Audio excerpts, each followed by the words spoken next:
Your baby did something today, something small, something quiet, and you probably didn't think twice about it. Maybe they turned their head away from you mid-conversation. Maybe they stared at the ceiling fan like it was the most fascinating thing in the universe. Maybe they arched their back for no reason you could figure out. You probably moved on. Life is busy. Babies are mysterious. You do your best. But here's what nobody tells you at the hospital, what no one puts in the parenting books in bold letters where it belongs. Your baby has been communicating with you since the moment they arrived. Not with words. They don't have those yet. But with something older than words, something more honest. Their entire body is a message sent to you every single day. And most parents, through no fault of their own, are missing it. Welcome to Silent Baby Mind. Subscribe right now because what you're about to learn today will permanently change the way you look at your child.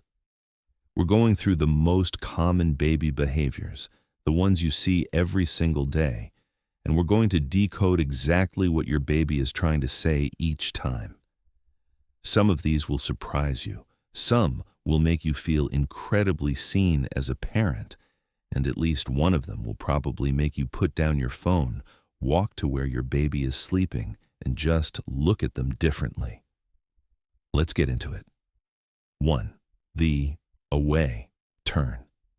Your baby is lying there. You're smiling, you're talking, you're doing everything right, and then they just turn away. They look at the wall, they study the lamp. They suddenly become very interested in nothing. Your first instinct might be rejection. Did I do something wrong? Are they bored with me already? Here's the truth. That turn is one of the most sophisticated self-regulatory behaviors a human being ever performs. And your baby is doing it perfectly. Newborns and young infants have an immature nervous system that can become overstimulated very quickly. A face, especially a loving, animated, expressive parent face, is one of the most intense stimuli your baby encounters. Color, movement, sound, eye contact, emotion all at once. When it becomes too much, they don't cry immediately. First, they turn away. Developmental researchers call this gaze aversion, and it serves a critical function. It's your baby pressing their own internal pause button, regulating their nervous system, giving their brain a moment to process before re-engaging. The message isn't, "I don't want you." The message is, "I need 1 second, and then I'm coming back to you." The best thing you can do when you see the away turn is simply wait. Give them the pause. When they turn back, and they will, that return gaze is your baby saying, "Okay, I'm ready again. Let's keep going." That back and forth, engage and disengage, is actually the earliest form of conversation your child will ever have with you. 2. The locked stare. On the opposite end of the spectrum, there are moments when your baby locks onto your face and absolutely will not let go. Wide eyes, still body, complete and total focus. You might laugh. You might look away because it feels intense, but stay in it, because something remarkable is happening. When your baby stares at your face with that deep, unblinking focus, their brain is doing some of the most complex work it will ever do. They are mapping you, storing your facial structure, your emotional expressions, the way your mouth moves when you make certain sounds. Studies in early infant cognition show that babies as young as a few days old can distinguish their mother's face from a stranger's. That preference was built through staring. But there's more. Research published in developmental psychology journals has shown that sustained reciprocal face-to-face contact between a caregiver and infant produces synchronized brain activity, meaning your brain and your baby's brain begin to operate on similar rhythms during those locked gaze moments. You are literally thinking together. When your baby stares at you like that, they are learning who you are at a neurological level. They are deciding, based on the data your face provides, whether the world is a safe place. Your expression during those moments matters more than you know. Look back, hold it. Let them map you completely. You are the most important thing they have ever seen. 3. The arched back. This one confuses and worries parents more than almost anything else.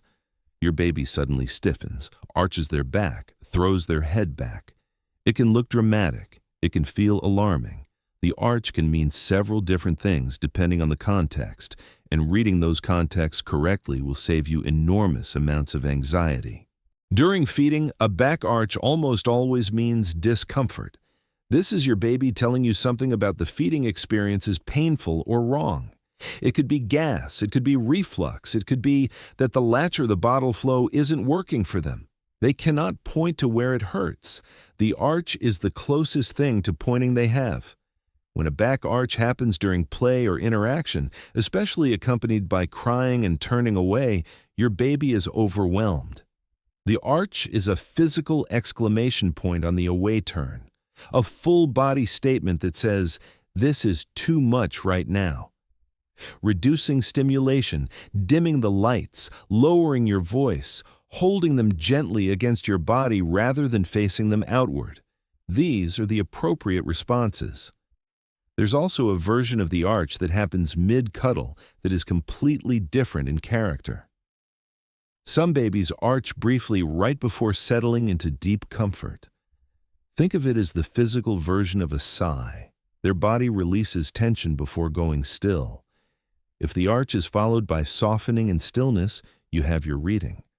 They were just letting go. 4. Rooting and turning toward you. You're holding your baby against your chest. They turn their head, mouth open, searching. This is called the rooting reflex, and most parents know it as a hunger signal. And yes, hunger is part of it. But rooting behavior persists and evolves well beyond the newborn reflex stage. And when it does, it carries a different message entirely. When an older infant nuzzles into your neck, turns their face into your shoulder, or presses their forehead against you, that seeking behavior is no longer about food. It's about you. Specifically, it's about the smell of you. Research in infant olfactory development consistently shows that babies recognize and are calmed by the scent of their primary caregiver more reliably than almost any other stimulus. A 2013 study found that infants exposed to their mother's scent during a stressful procedure showed significantly lower cortisol levels than those without that olfactory comfort. Your baby is not just touching you when they nuzzle in, they are breathing you in, using the most ancient sensory system the human brain has, smell, which bypasses the rational brain entirely and goes straight to the limbic system to confirm that safety is present. When your baby turns into you and breathes, they are saying, "You smell like safe. You smell like everything is okay." 5. The sudden cry that comes from nowhere. You know this one. Everything is fine, everyone is calm, and then complete escalation in under 3 seconds. No warning, no obvious trigger. Just a cry that fills the room. Parents often feel blindsided by this, sometimes even a little betrayed. I was doing everything right. Here's what's happening. Babies do not experience discomfort the way adults do. Adults feel a slow build, a little hungry, then hungrier, then very hungry. Babies go from 0 to urgent because their nervous system is not yet capable of tolerating incremental discomfort and waiting it out. By the time hunger or pain or tiredness registers loudly enough to produce a cry, it has already been building quietly beneath the surface for longer than you realized. What looked like a sudden cry was actually the final sentence of a paragraph you didn't know was being written.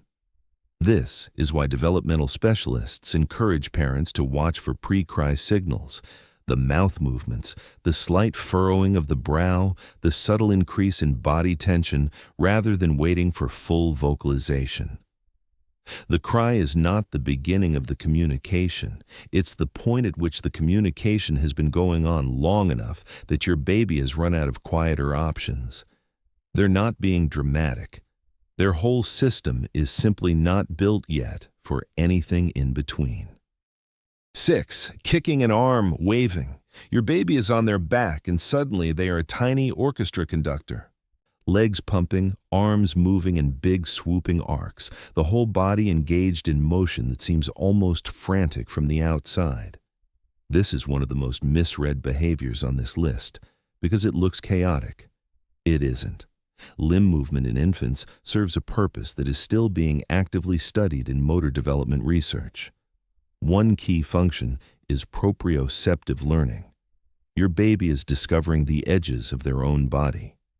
Where do my arms end? How far can my legs go? What happens when I kick and feel resistance? They are building their own internal map of themselves as a physical being, one movement at a time. But there's a communicative layer on top of that.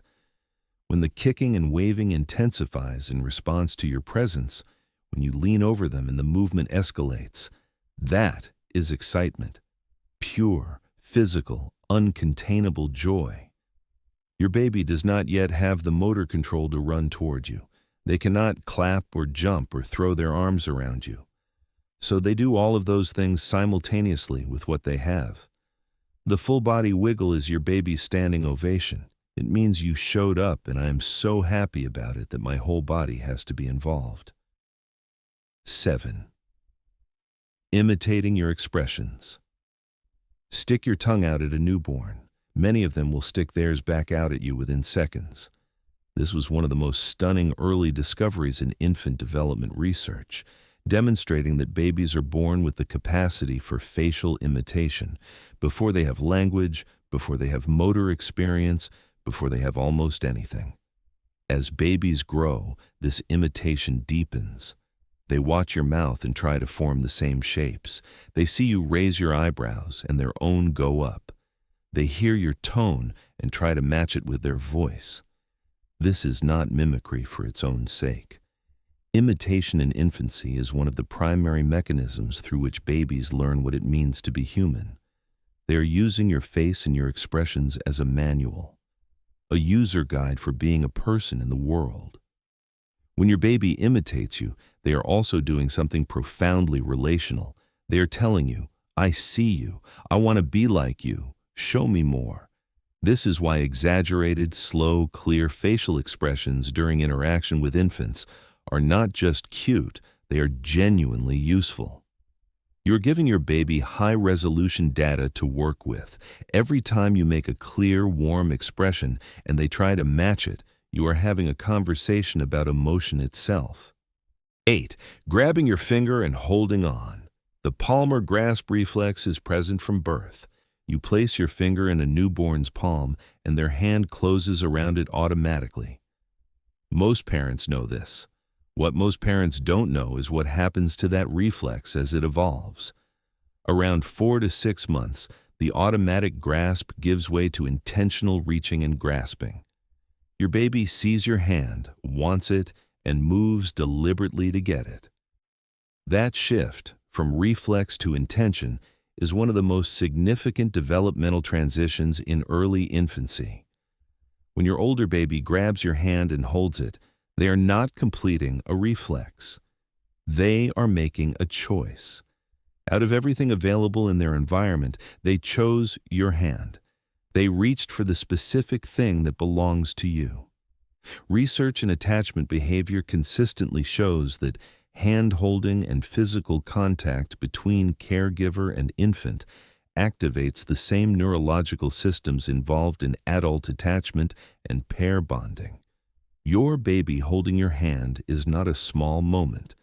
It is a declaration made with their whole fist that you are their person. Hold back.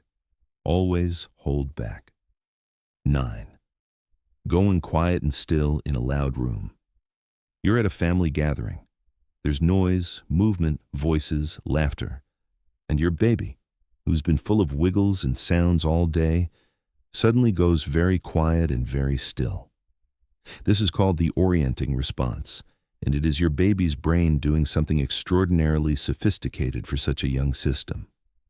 When a new environment presents more information than can be immediately processed, the brain instinctively redirects all available resources toward gathering data.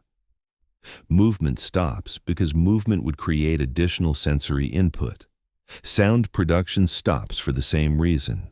Every available neuron goes toward watching, listening, and cataloging. Your baby is not scared. They are not shutting down. They are absorbing everything. They have shifted into full perceptual intake mode, which takes everything they have. The message in that stillness is, "This is a lot, and I'm taking it all in." What they need from you in those moments is not entertainment or stimulation. It's simply your calm, familiar presence nearby, an anchor while they process the new world around them. 10. Reaching for you specifically. Last and most important, you're across the room, your baby sees you, and they reach. Not toward the toy next to them, not toward the other adult who's been playing with them all afternoon, toward you. Arms up, body leaning forward, face open and clear. This gesture, which develops somewhere between 6 and 9 months of age, is one of the most documented and studied behaviors in all of attachment research. It is called preferential reaching, and it marks a profound developmental milestone. Your baby now understands, with certainty, that you are not interchangeable with other people. You are specific. You are irreplaceable. And they want you. John Bowlby, whose foundational work on attachment theory shaped decades of developmental psychology, described the formation of a primary attachment figure as one of the central organizing events of early human life. The moment your baby reaches for you, really reaches deliberately and preferentially, is the moment that formation becomes visible from the outside. That reach is your baby's most complete sentence. Everything they cannot yet say is in it. You are mine. I am yours. Come get me. Always go get them. What all of this means. Your baby has been talking to you since the very beginning, through every turn of the head, every locked gaze, every arched back, every wild kick, every quiet moment in a loud room, through the grasp of their tiny fist around your finger and the reach of their arms across a room toward you specifically. You didn't need to speak their language to be a good parent, but now you can hear it. And once you can hear it, you cannot unhear it. Every single interaction becomes richer. Every behavior becomes a window. Every ordinary moment becomes a conversation. Your baby is not a mystery to be solved. They are a person who is trying, with everything they have, to be known by you. All they have ever needed is for you to look closely enough to see it, and now you will. If this helped you understand your baby better, subscribe to Silent Baby Mind. Every week we delve deeper into infant development, behavior, and communication. And if you've made it this far, help other parents in need. Give this video a like so it reaches them. It really makes a difference. Leave a comment below and tell me, which of these surprised you the most? I read them all. See you in the next video.